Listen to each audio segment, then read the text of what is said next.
2 hari lagi kita akan menyambut Hari Kebangsaan ke-64 dan ini memberikan makna baharu kerana ini disambut dalam norma baharu. Kita masih lagi terkurung kalau kita sifatkan dan juga masih lagi berperang dengan musuh yang sama iaitu COVID-19. Namun erti merdeka ini berbeza pastinya bagi setiap individu khususnya dalam konteks keadaan semasa pada ketika ini. Namun salah satu perkara yang perlu kita merdekakan sepanjang masa iaitu soal rasuah. Ini yang ingin saya bincangkan. Saya nak membawakan tetamu saya pada jam ini iaitu Datuk Seri Akbar Sata, Presiden Persatuan Pemeriksaan Fraud Bertauliah yang bersedia pada ketika ini. Assalamualaikum Datuk Seri, terima kasih kerana bersama kami pada jam ini. Datuk Seri, kalau kita melihat angka yang sering kita bincangkan dan juga sebutkan, kedudukan Malaysia dalam indeks persepsi rasuah dunia pada 2020 tahun lepas kita jatuh ke 57 ya, berbanding dengan 51 pada 2019. Bagaimana untuk kita melihat esok akan adanya upacara ataupun istiadat angkat sumpah kabinet baharu? Bermakna inilah masanya untuk menteri-menteri baru ini di bawah kementerian masing-masing untuk memberikan tumpuan khusus kepada usaha membanteras rasuah dalam segenap aspek dan juga segenap cara yang boleh mereka lakukan. Pada pandangan Datuk Seri sendiri. Saya berpendapat bahawa jika sekiranya kita benar-benar ikhlas dan jujur untuk menghapuskan rasuah, sudah tentu ia akan memberi implikasi yang baik kepada CPI. Sebab kita kena tahu bahawa CPI ini dibuat ataupun survey itu ataupun report itu dilakukan oleh orang-orang yang elite business. Maknanya apabila sesuatu bisnes itu tak berjalan dengan baik dan juga kegiatan rasuah tinggi dan juga tabik urus yang tak baik, sudah tentu ia akan memberi impak yang tak bagus dan mungkin CPI kita akan jatuh. Jadi ini adalah masanya, dah 64 tahun kita merdeka, sudah tentu dengan kerajaan baru iaitu keluarga Malaysia, bila lagi jika sekiranya kita tidak mahu elakkan rasuah.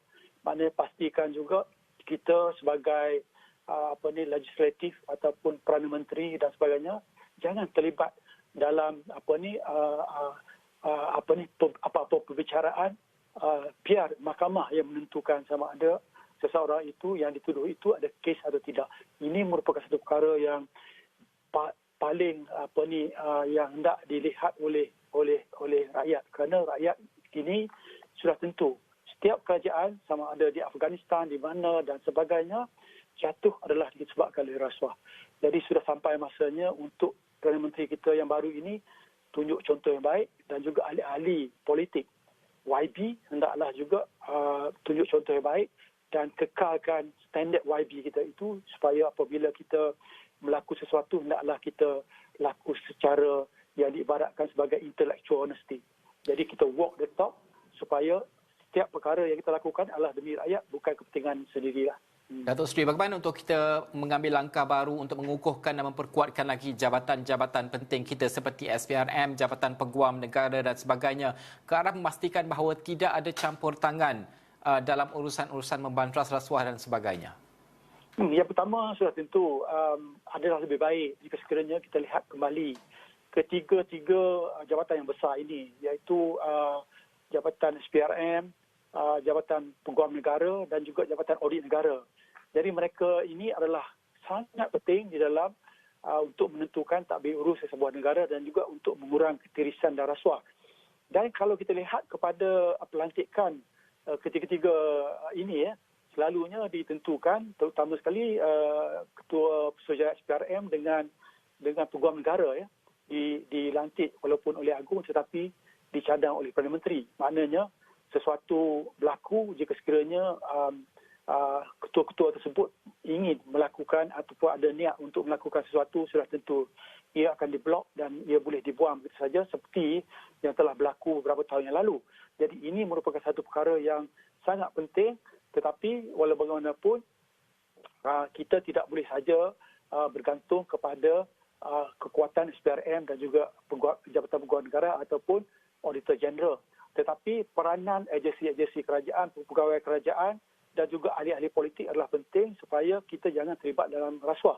Sebab kalau kita lihat pada kegiatan rasuah ini, kita dapati banyak orang cakap iaitu macam-macam berlaku adalah sebabkan rasuah. Ini boleh menyebabkan bahawa terutama sekali di musim COVID ini, banyak kajian yang dilakukan oleh Bank Dunia juga dan juga World Forum juga telah menyatakan bahawa selalunya di masa COVID ini, kebanyakan daripada ahli politik, banyak negara, mereka akan melakukan rasuah kerana mereka akan melonggarkan prosedur-prosedur yang boleh diberikan oleh kerana keadaan emergency ini.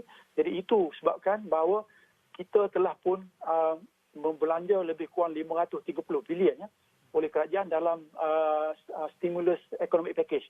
Jadi sudah tentu perkara-perkara rupiah hendaklah kita agihkan secara bijaksana dan juga transparan, tetapi untuk kepentingan rakyat, bukan kepentingan sendiri, dan pastikan bahawa dua faktor yang paling penting di sini iaitu untuk mengelakkan rasuah dan juga pastikan bahawa wang itu digunakan untuk kesejahteraan kesihatan rakyat dan juga untuk memperbaiki ekonomi negara. Sebab kalau ikut kajian SPRM juga, lebih daripada 40% daripada laporan-laporan adalah terdiri daripada kontrak, pemberian kontrak. Jadi ia merupakan satu penyelewengan ketirisan yang begitu besar sekali jika sekiranya kita tidak tumpu elakkan rasuah. Sebab rasuah ini, kalau kita elakkan rasuah ini, wang itu dapat diagihkan lebih banyak. Maknanya seperti yang kita nyatakan dulu bahawa negeri kita ni kaya.